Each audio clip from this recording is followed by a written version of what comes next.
जालना जिल्ह्यातील अंतरवाली सराटीमध्ये मनोज जरांगे यांच्या उपस्थितीत बैठक पार पडली। गोदापट्ट्यातील 123 गावातील प्रमुख मराठा बांधव आणि मराठा सेवकांची ही बैठक होती।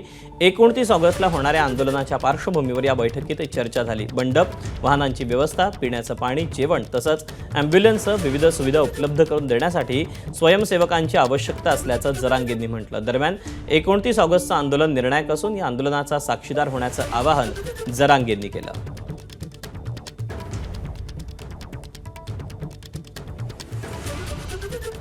प्रमुखांची बैठक घेणं खूप गरजेचं होतं। मग त्यात राजकीय सामाजिक सगळे झाले।